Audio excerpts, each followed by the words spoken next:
estamos la serie a prueba de todo y vamos a empezar algo nuevo. Y quisiera comenzar contándoles algo. Una de las cosas que a mí me gusta de esta iglesia es que somos una iglesia multicultural. Aquí habemos personas, aunque la mayoría, creo yo, de los que estamos acá somos hispanos, habemos personas de diferentes países. Tenemos venezolanos, colombianos, ecuatorianos. ¿Me perdí algo? ¿Colombiano? ¿De dónde más? Ah, gringos, peruanos, venezolanos, puertorriqueños y algunos que se me pierden, República Dominicana, salvadoreño, chileno, ¿qué más? Perú, ¿qué más? Argentina. Santa Rosa City, la República de Santa Rosa. Y la verdad que es bien interesante porque vemos personas de diferentes países, diferentes lugares, y es una mezcla de todo y así hemos aprendido a convivir. Uno de los momentos que más me gusta para cuando somos de tantos países es el Día de Acción de Gracias, que nos reunimos a comer y comemos de todas partes. ¿Okay? Es espectacular, aprendemos también de todo porque tenemos diferentes costumbres. Me da la atención porque, por ejemplo, hay personas que son del mismo país, pero son de diferentes regiones y tienen diferentes costumbres.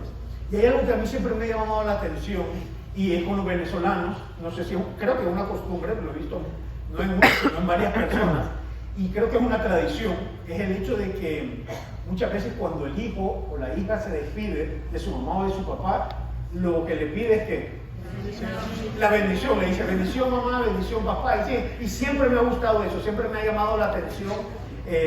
Realmente no sé si es de todo Venezuela, sí, es cultural, me llama la atención. Alguien puede decir sí, Quique, pero eso es una tradición, entiendo, pero realmente hasta muchos cristianos también lo tenemos. Le decimos a la gente que Dios te bendiga, le decimos a la gente Dios te bendiga.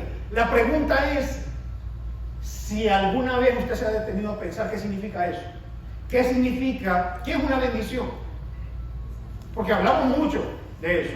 Por ejemplo, pedimos a Dios que bendiga a una persona, pero ¿cómo usted sabe si Dios contestó esa oración? O sea, ¿cómo se ve una bendición? ¿Qué es una bendición? ¿A qué nos referimos con eso?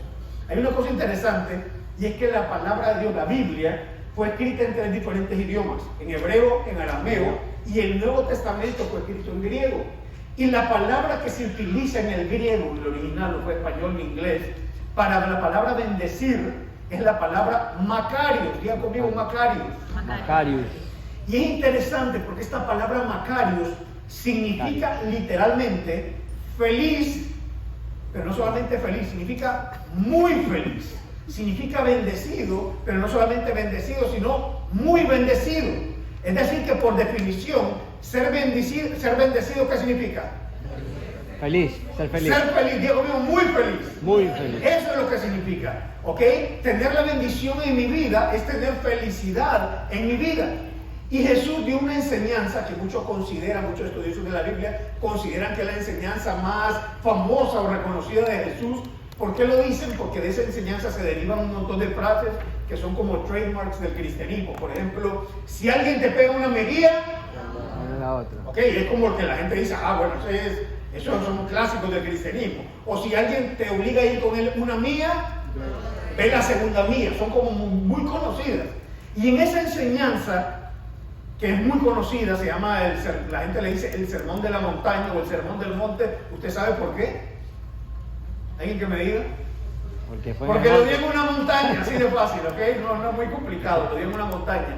Y Jesús, esta enseñanza, este sermón, lo comienza hablando de 8 maneras de ser bendecido por Dios. Podríamos decirlo, entendiendo la traducción, que son 8 maneras de ser feliz. Por eso yo he llamado la serie que comenzamos el día de hoy, la he llamado y la he titulado Llaves para una vida feliz. Y sospecho fuertemente que todos los que estamos acá queremos vivir felizmente, ¿o no? O hay algunos que dicen, no, la verdad, yo quisiera vivir una vida desgraciada. Yo creo que ninguno, ¿ok? Quiero decirte algo. Dios quiere bendecir tu vida. ¿Por qué yo quiero decirte esto? Porque muchos de nosotros, por las experiencias que hemos tenido, de vida y experiencias religiosas hemos malinterpretado el corazón de Dios hacia nosotros. Te pongo un ejemplo. Usted necesita un trabajo y oras por un trabajo y le pides a Dios que te dé un trabajo y mañana tiene la entrevista de trabajo.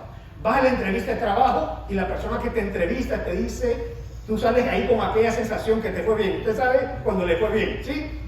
Cuando la cosa fue bien y te dicen te voy a llamar. Eso fue el lunes. El martes en la mañana, 8 de la mañana, la llamada y te dicen, hola, mira, solo queríamos informarte que no quedaste.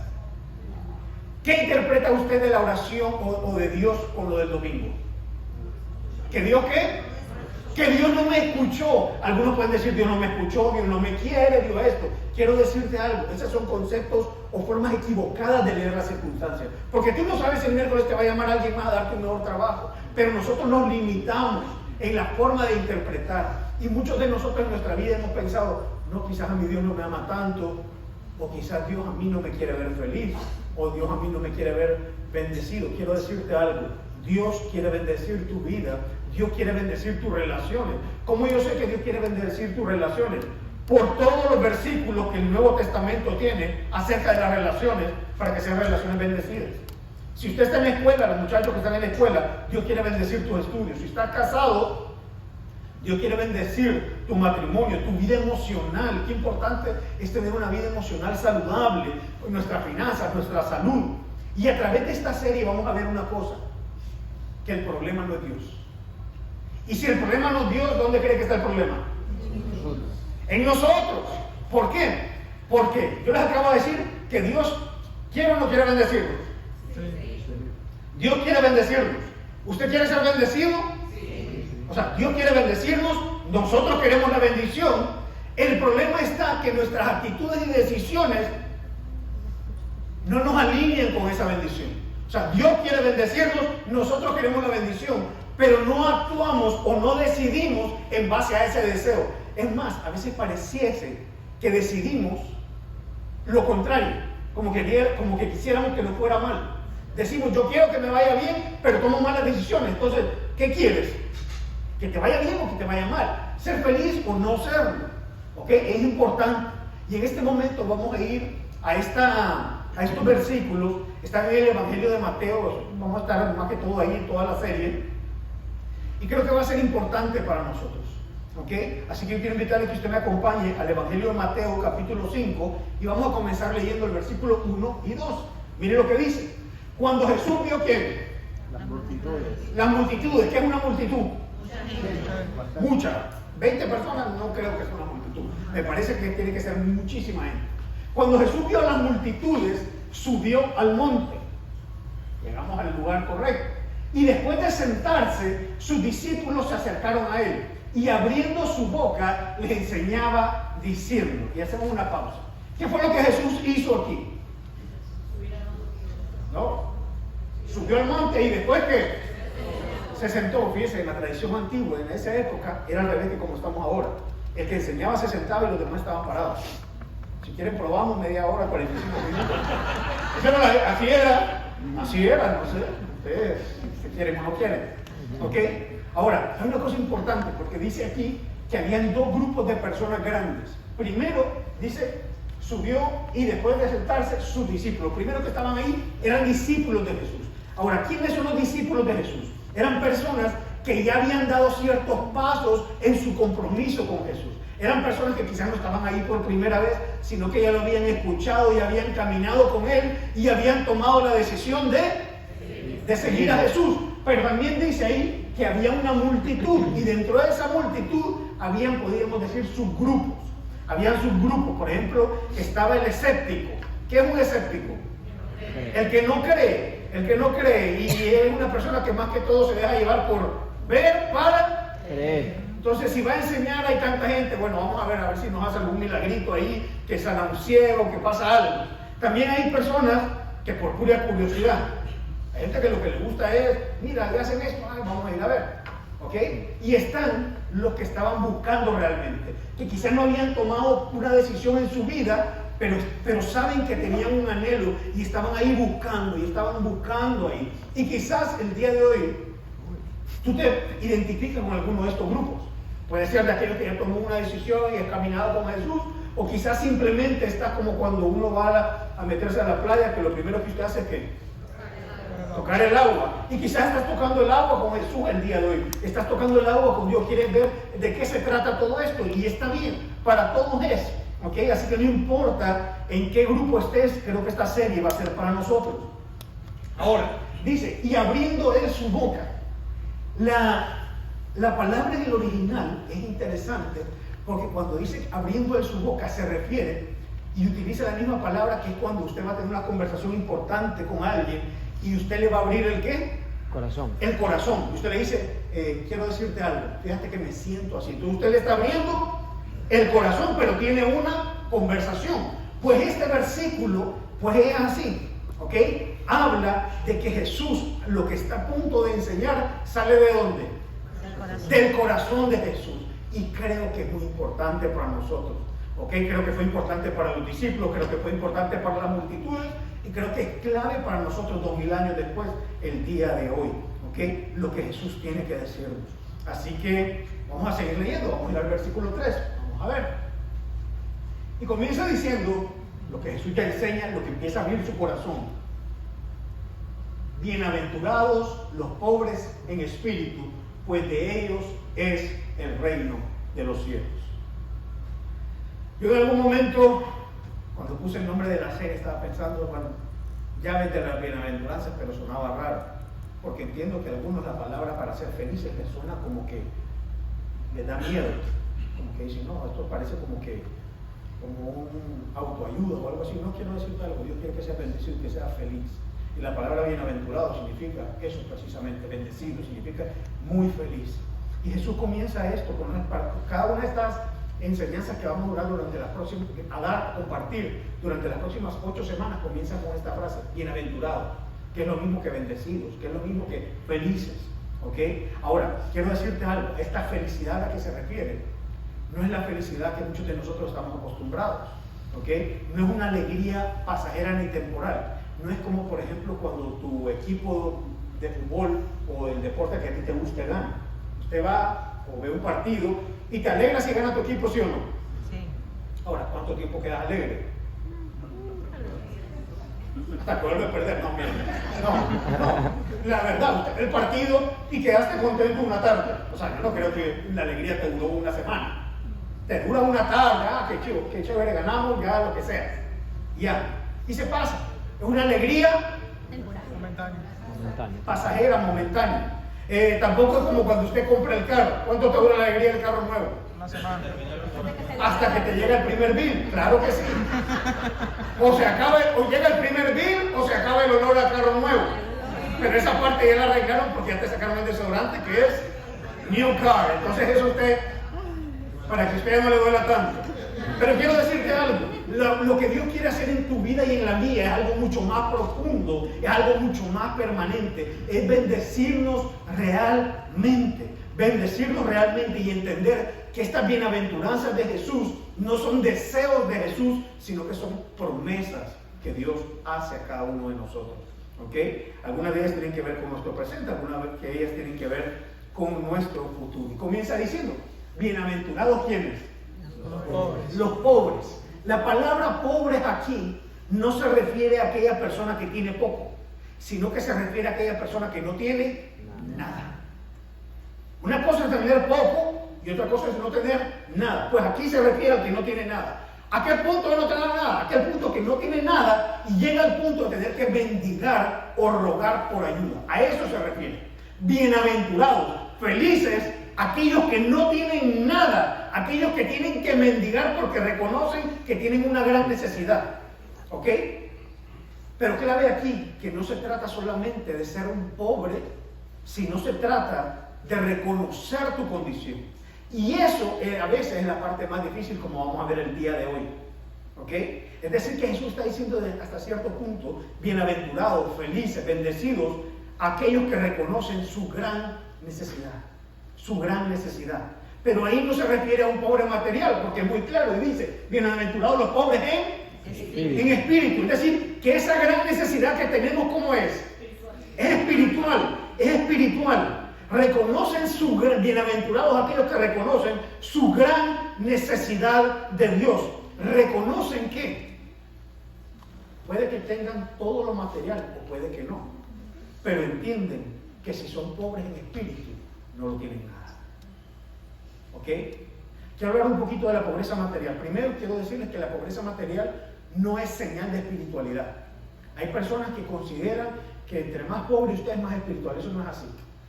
¿Okay? Yo me acuerdo cuando yo llegué aquí a Estados Unidos, yo llegué con la visa R1, que es la visa religiosa, y uno empieza a hacer la primera forma de taxes, y aquí hay muchos beneficios para pastores o imanes y personas de diferentes religiones, personas que viven en congregaciones con respecto a los taxes. Pero hay una de las cosas que uno llena, y había de las opciones, hay mucha gente que comete el error al marcar, porque usted lo marca una vez y queda ahí toda la vida. ¿Ok? Y había uno que son votos de pobreza. Son votos de pobreza, donde usted está diciendo, comprometiéndose con el gobierno de Estados Unidos, en que usted va a vivir de una manera, nunca va a poseer nada aquí, sino que usted va a tener para comer y para dormir, pero usted no viene aquí a tener casa o a tener un carro, nada, usted va a vivir totalmente. Y ese es el concepto que mucha gente tiene de que es algo muy espiritual, y la verdad que no es así. Ahora, eso es con respecto a ese concepto. Quiero decirles algo que yo creo con respecto a la pobreza material, a la escasez material. Creo que la escasez material de algunos es el llamado a la generosidad de los demás. Lo repito, la escasez material de algunos es el llamado a la generosidad de los demás. Es decir, que mientras haya personas que tengan necesidad, eso es un llamado para el que tiene a hacer ¿qué? A ser generoso y ayudar. A ser generoso y ayudar. Y fíjense que no me refiero a que cuando usted tenga, porque la mayoría de nosotros decimos, cuando yo tenga, entonces voy a dar. Cuando yo tenga, entonces voy a hacer esto, voy a ayudar al necesitado o al que sea. Y quiero decirte, ser generoso y ayudar no tiene que ver con poseer, tiene que ver con una actitud de compartir. Porque usted puede tener un pan y ese pan compartirlo, porque tiene que ver con una actitud del corazón. ¿Okay? Muy importante. Volvamos al tema.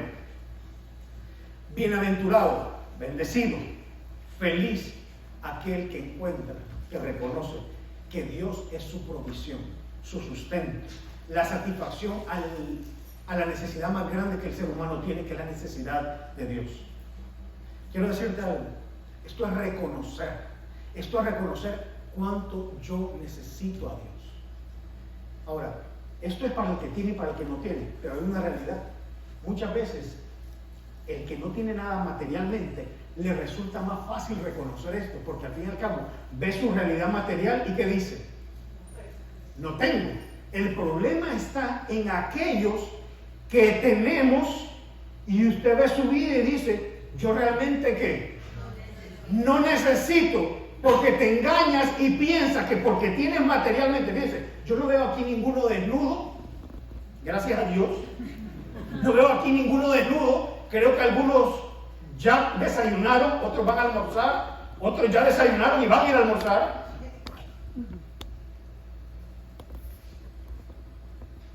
Y no lo vemos. Y no vemos nuestra necesidad. Porque hay cosas en nuestra vida que nos anestesian, que nos engañan y nos hacen pensar que eso no aplica a nosotros. Eso no aplica a nosotros porque yo estoy bien, yo estoy tranquilo, yo estoy eso. Y la verdad es que no es así, como vamos a ver más adelante. Ahora, hay algo interesante, dice, bienaventurados los pobres en espíritu, pues de ellos ¿qué? Es el reino de los cielos. De ellos será. No, Es. ¿A qué se refiere con él? Es. A que es una realidad el día de hoy. Esto es muy importante. Es algo que es realidad ya. Y dice, de ellos será el reino de los cielos. ¿A qué se refiere con el reino de los cielos? Dice la palabra, Jesús, cuando oren de la siguiente manera. Padre nuestro que está en los cielos, santificado sea tu nombre.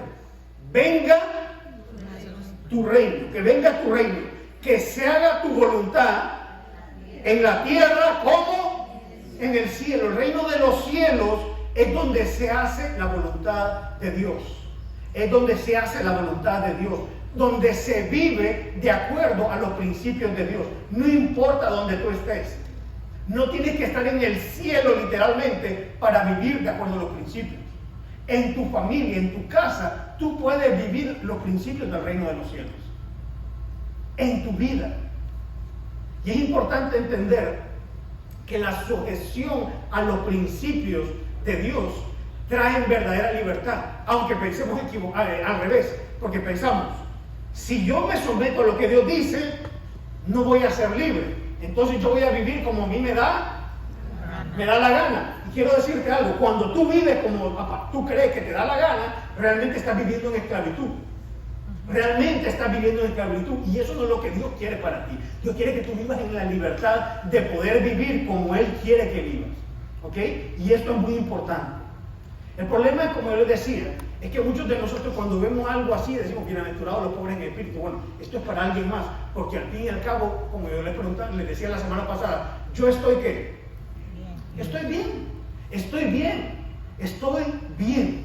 Y Jesús fue claro cuando dijo que Él no vino a los quienes, a los sanos, sino a los enfermos. Y ese es el problema, que si Jesús viene por acá y Jesús dice, ¿cuántos necesitan de mí? Muchos de los que estamos acá no levantaríamos la mano, porque al fin y al cabo consideramos que estamos bien y no hemos reconocido, no entendemos cuán mal estamos, cuánto lo necesitamos, cuán profunda es nuestra necesidad. Todos lo necesitamos, todos, pero no todos lo reconocemos. Y a veces tiene que ser una circunstancia extrema en nuestra vida la que nos lleva al punto de decir, necesito de Dios. Y algunos de ustedes están aquí porque llegaron a ese punto el día de hoy o están pasándola por ahí. Y entiendo que estos versículos van totalmente en contra a la cultura humanista en la que vivimos, porque vivimos una cultura que fomenta en que tú seas independiente, en que tú puedes, en que tú no necesitas nada, vamos, tú puedes, y eso, que eres autosuficiente. Pero esa no es nuestra realidad. Y quiero decirte que no solamente la cultura, dentro del cristianismo está esto. Escuché una frase de un hombre que decía algo que puede sonar muy nice, y el hombre decía, él, refiriéndose a Dios, dice, Él vio lo mejor de mí cuando todos los demás veían lo peor. Se ve muy linda, así como que Él vio. Quiero decirte algo, eso no es así. Dios, si Dios te llamó, si Dios te ama, te tengo una noticia, no te ama porque ve algo lindo en ti. No es que Dios dijo, Juan Carlos, wow, qué impresionante, qué potencial tiene Juan Carlos. No es que dijo, Margaret. Es que los demás no lo saben, pero tiene algo tan especial. No, Dios te ama inmerecidamente, incondicionalmente. Y esto es importante porque nos ama a pesar de mi condición. De mi condición. El problema es que no nos damos cuenta cuál es nuestra condición. La Biblia dice que estábamos muertos en delitos. Él nos dio vida cuando estábamos muertos en delitos y pecados. Estábamos muertos. Mas Dios muestra su amor para con nosotros en que siendo aún pecadores, Cristo muere por nosotros, porque estábamos muertos, estábamos desechados. Dice el libro de Romanos, no hay quien busque a Dios,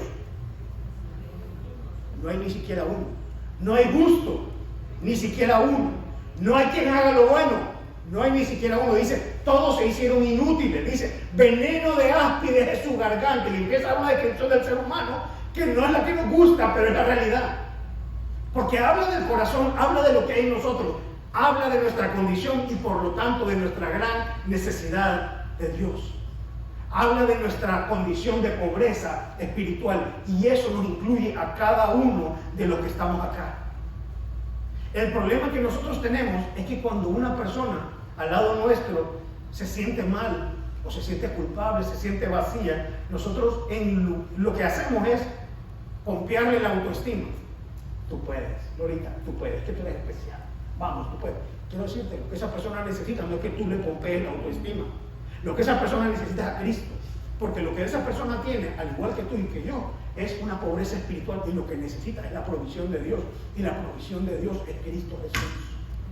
Y es importante entender esto. Y quizás tú el día de hoy estás acá y en áreas de tu vida has reconocido, hay áreas de tu vida donde tú dices, aquí sí estoy muerto, estoy cero, estoy en números rojos. Quizás ves tu matrimonio y tu matrimonio está agonizando, estaba la semana pasada, hoy ya no está ni agonizando. ¿Ok? Tus finanzas, quizás hay un área en tu vida, un vicio o algo que te tiene amarrado, el mal carácter, tu personalidad se ha ido distorsionando. Y quizás tú lo estás disfrazando, quizás vives culpando a otro, negándolo. No, ¿sabes qué? La palabra es clara y dice que Dios resiste a los soberbios. ¿Y quién es el soberbio? Todo aquel que reconoce. Aquí puedo solito. ¿Usted ha visto a los niños? Fíjense, el niño cuando empieza a caminar, primero usted lo va guiando, ¿sí? De ahí empieza a que se agarra de la mesa y eso.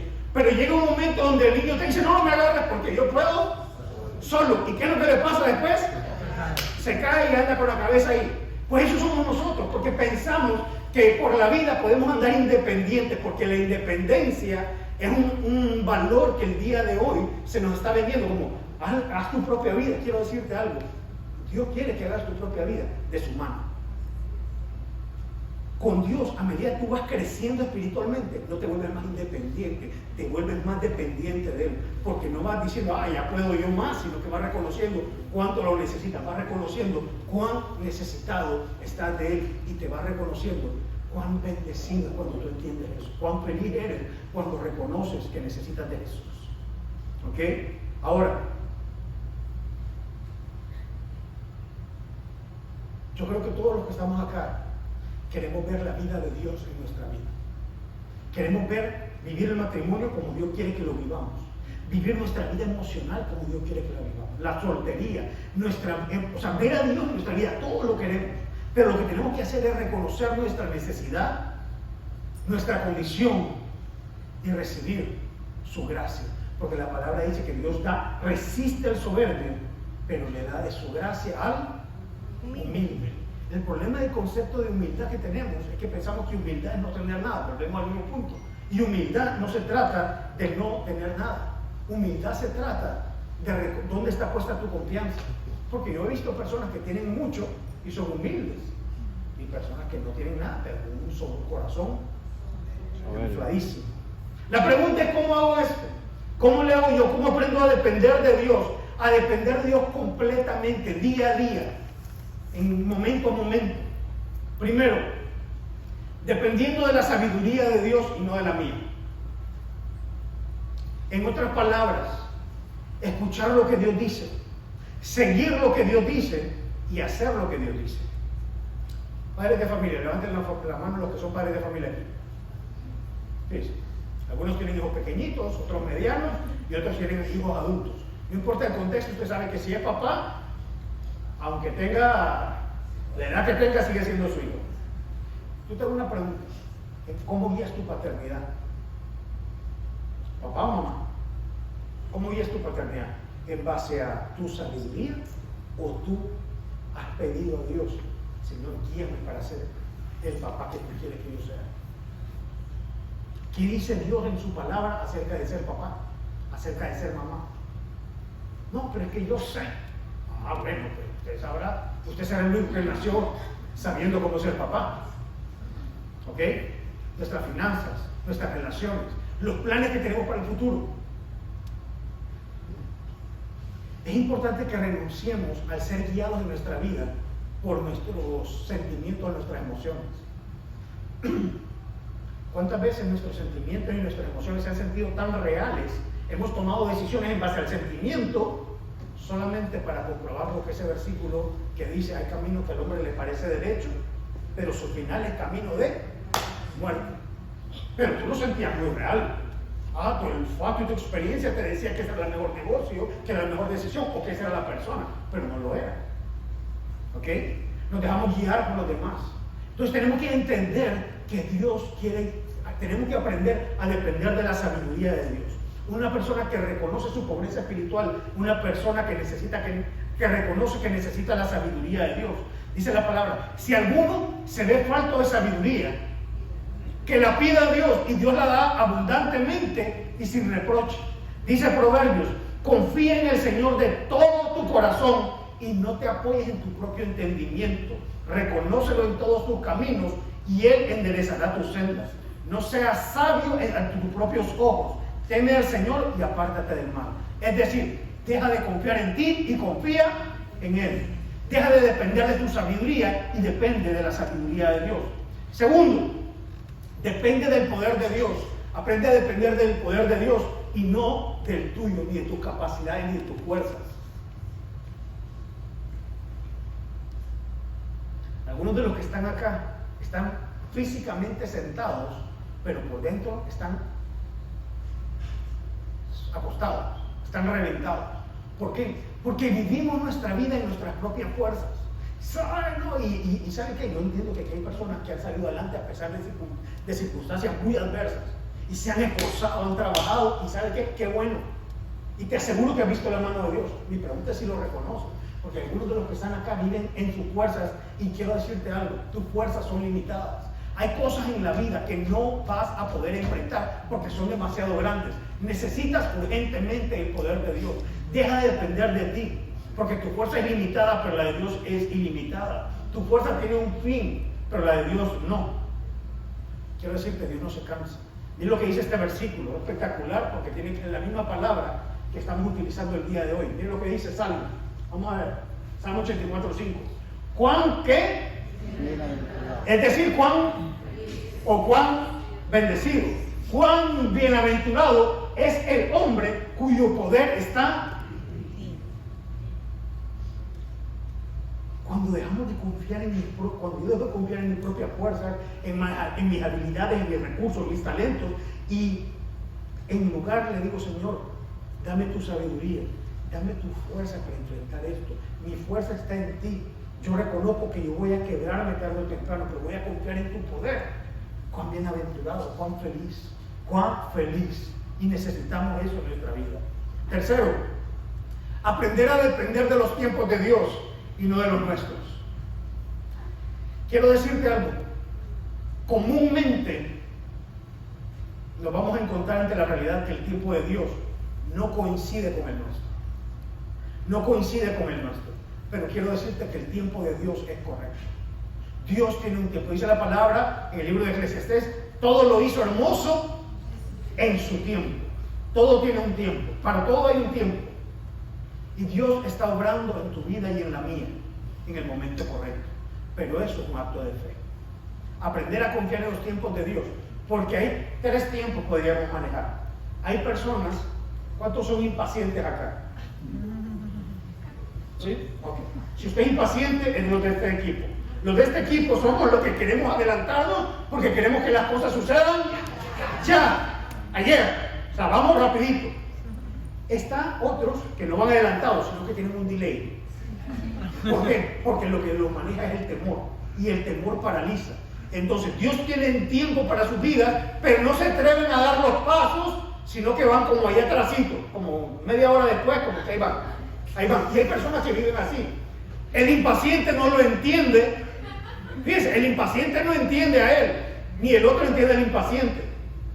Porque cada uno vive su realidad. Pero está el que va al tiempo de Dios, al kairos de Dios. Y Dios tiene un tiempo, y el tiempo de Dios es perfecto. Llévese algo de esta mañana de aquí. Diga conmigo, mientras estoy esperando, Dios está obrando. Dios está obrando. Usted parece que no está haciendo nada. Es que más, usted ve y parece que no está pasando nada. Pero Dios siempre está haciendo algo. Dios no se está quieto. Dios no se está quieto. Ayer estuve en una reunión en la noche y había un niño de esos. Había un niño de esos. Llegamos y desde que llegó no se estuvo quieto hasta que me fui. Pues quiero decirte algo, Dios no se está quieto. Dios continuamente está obrando en tu vida y en la mía, con sabiduría y cumpliendo sus planes y sus propósitos. La pregunta es si tenemos la fe en Él para confiar que tiene un tiempo. Cuarto, aprender a depender de la protección de Dios y no de mis maneras de defenderme. Quiero decirte que siempre van a haber personas a nuestro alrededor que nos van a malinterpretar, que nos van a criticar, que nos van a juzgar. Y la reacción natural del ser humano, ¿cuál es? Defenderse. Cada uno aquí se defiende a su manera. Porque aquí hay algunos que lo que hacen es que no le vuelven a hablar a la persona. ¿Sí? Nice. Estamos aquellos que somos vengativos. ¿Hay alguno más que yo en ese grupo? Solo estoy ahí. Yo lo apoyo, yo lo apoyo. No, mentira. Yo estoy en ese grupo. La verdad, mire, yo soy impaciente, pero para vengarme la paciencia me brota. Esa es mi carne, esa es mi carne. Entonces, y cada uno aquí reacciona. Otros, si alguien habla mal de ti, tú hablas mal de él. Y cada uno tenemos nuestra manera de defendernos. Pero tenemos que aprender a depender que Dios nos protege, a confiar que Dios nos protege. Quiero que leamos un versículo. Este versículo lo escribe el apóstol Pedro. El apóstol Pedro caminó con Jesús, no de vez en cuando. Caminó con Jesús por lo menos 3 años y medio, día y noche.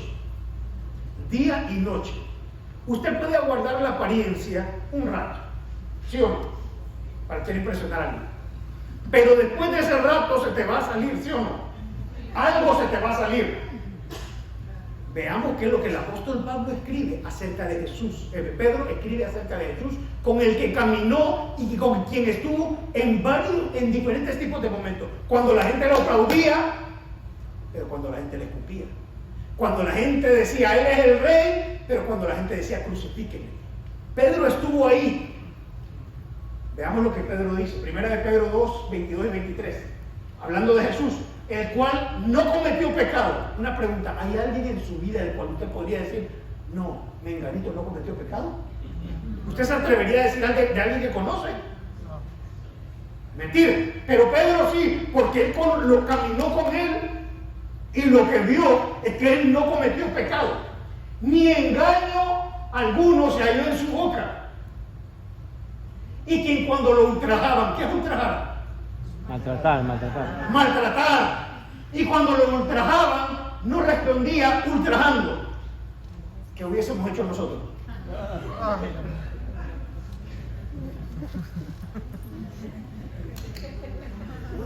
No respondía ultrajando. Cuando apadecía, no amenazaba. ¿Cuál es la clave?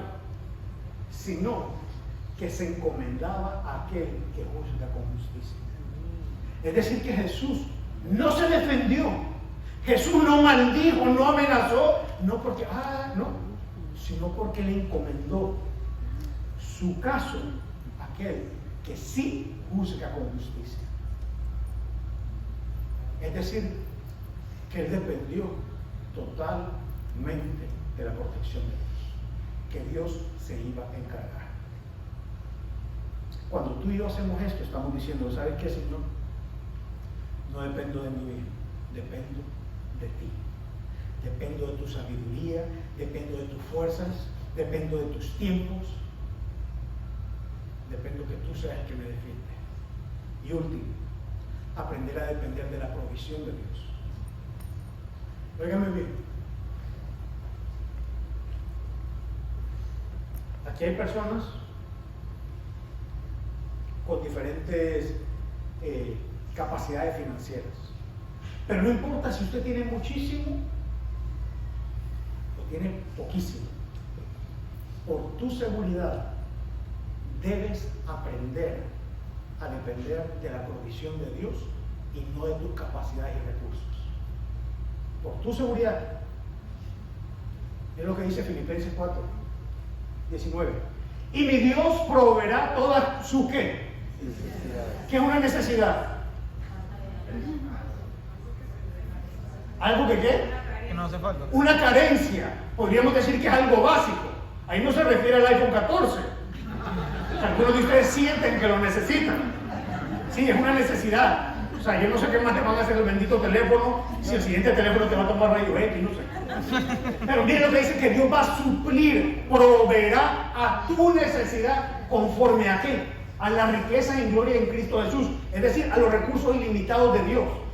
A este versículo el apóstol Pablo le está dando la gracia a la iglesia de Filipos, porque cuando Pablo está preso, el apóstol Pablo está preso, y la iglesia de Filipos le había enviado una ofrenda para sostenerse, porque en esa época la cárcel no era como ahora, que hay gente que le gusta que lo metan preso, porque ahí tiene dentista, tiene doctor, tiene esto, tiene lo otro. En esa época no era así. Si a usted lo metían preso, su gente tenía que sostenerlo desde afuera. Y en el caso de Pablo, que lo metieron preso por predicar, no por ladrón, la iglesia de Filipos, las diferentes iglesias lo ayudaban y lo apoyaban. Quiero decirte algo. ¿Por qué yo les digo a ustedes que por tu bien, por tu seguridad necesitas depender de la provisión de Dios?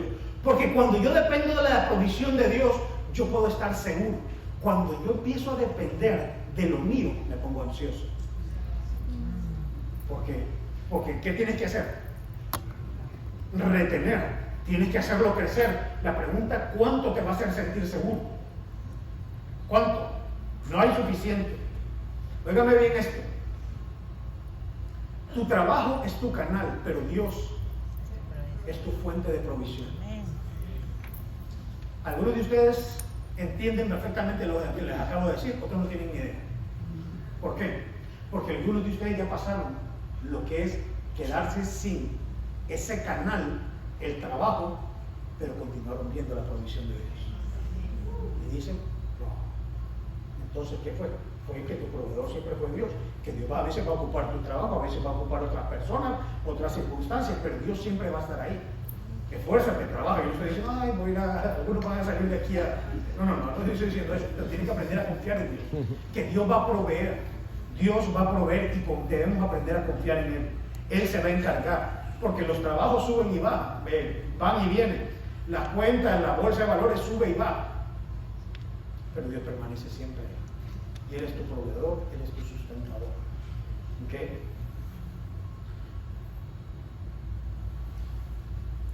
Bendecidos, felices los pobres en espíritu, aquellos que reconocen su gran necesidad, porque de ellos es el reino de los cielos. Entiendo que el título de la serie puede ser un poco tramposo, porque parecería que es una serie de autoayuda, claves para la felicidad. Quiero decirte que la clave para la felicidad, una gran clave, es que reconozcas cuánto lo necesitas y aprendas a depender de Él. Si tú reconoces cuánto lo necesitas y aprendes a depender de Él, te aseguro que está encaminándote a una vida mucho más feliz y bendecida. Aquí hay cristianos o discípulos, como hablábamos al principio. Quiero decirte que el hecho de que tú ya lo conozcas no te hace menos necesitado de Él. Es más, generalmente cuanto más caminas con Él, te vas dando cuenta cuánto lo necesitas. Jesús lo dijo, separados de mí, nada podés hacer. Muchas veces se nos olvida nuestra condición sin Cristo. ¿Por qué? Porque algunos dicen, sí, no, yo antes estaba un desgraciado, ¿no? Mi vida era un desastre, mi matrimonio, mi finanzas, mi salud, no, pero ahora ya estoy bien. Pilas. Tiene que haber en nuestro corazón siempre una gratitud por lo que Dios ha hecho. Confianza en quien Él es, rendición y aprender a depender de Dios cada día, de su dirección, de su provisión, de su cuidado. Quizás tú estás aquí dentro del otro grupo, digamos de lo que andan buscando. Quizás tú te ves necesitado o vacío. Qué bueno que lo reconoces, pero deja de verte a ti y empieza a ver a Él. Porque quiero decirte que la mayor muestra de nuestra pobreza, de reconocer nuestra pobreza espiritual, es entender que a Dios no nos podemos acercar por nuestras propias obras, que ahí no nos alcanza. Tus buenas obras, cuando usted está ahí, usted pensó que tenía más y empieza a buscar moneditas, quiero decirte, no te alcanza, no tienes. Para acercarte a Dios no te alcanza. No, pero es que comparado con esto no soy tan malo, es que esto no es por comparación. No, pero usted puede hacer un sacrificio, es que el sacrificio ya lo hizo. El sacrificio lo hizo el proveedor. Porque el Padre, al ver nuestra condición de necesidad espiritual, de pobreza espiritual, envió al Hijo. Dice la palabra, porque de tal manera amó Dios al mundo, que dio a su Hijo, para que todo aquel que en Él crea no se pierda, sino que tenga la vida eterna.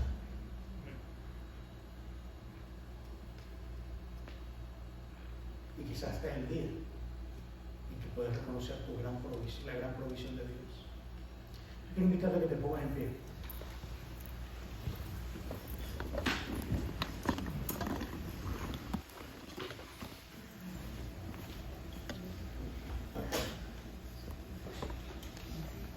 Hay una canción que nosotros cantamos a veces. Que dice, no me quiero conformar, he probado y quiero más. ¿Se acuerdan? Porque no soy el que canta. Porque nos conformamos y no nos damos cuenta cuánto lo necesitamos. Yo quiero terminar esta mañana, tarde, haciendo dos cosas. Primero invitando a aquellos que quizás nunca le han entregado su corazón a Jesús.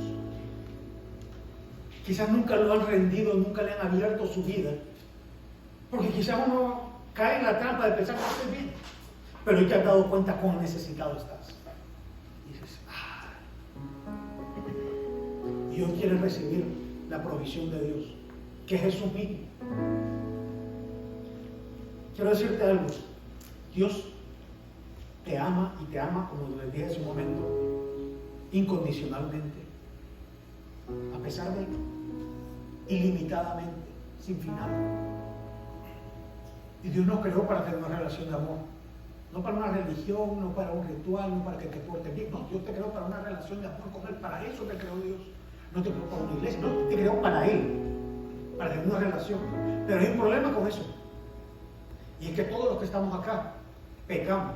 La Biblia dice, por cuanto todos pecaron, están destituidos de la gloria de Dios. Entramos en esa condición de pobreza, de escasez, de incapacidad. Pero Dios te ama tanto. El amor de Dios no fue, me fallaste, se acabó, ya, no más. No, el amor de Dios no es así.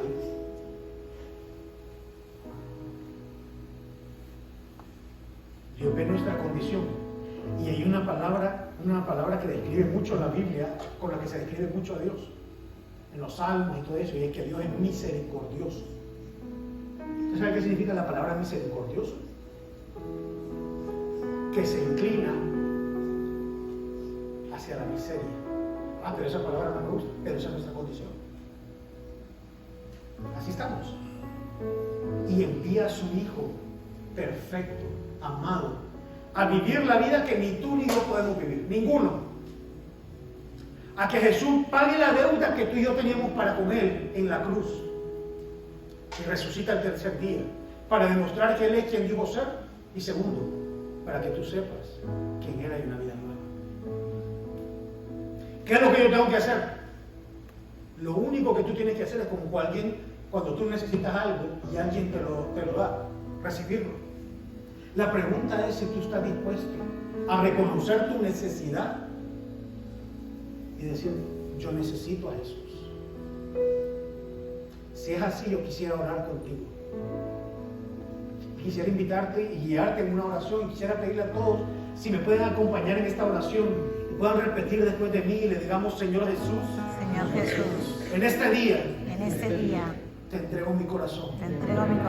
Dile, reconozco que te necesito. Te doy gracias por morir en la cruz por mis pecados y por resucitar y darme una vida nueva. Dile, quiero conocerte y depender cada día más de ti.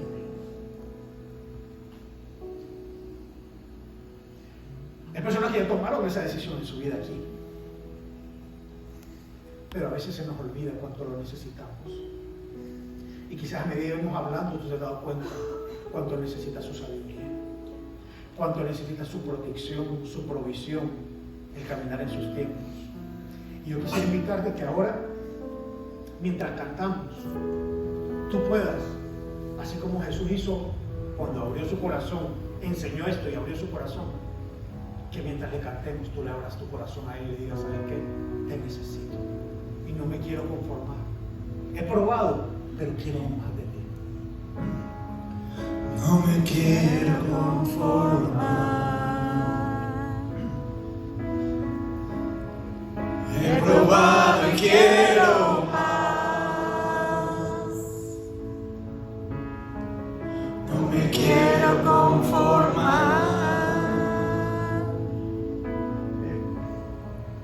He probado y quiero más. Yo quiero enamorarme más de ti. Enséñame a amarte y a vivir conforme a tu justicia y tu verdad. Con mi vida quiero adorar, con todo lo que tengo y lo que soy. Todo lo que he sido te lo doy. Que mi vida sea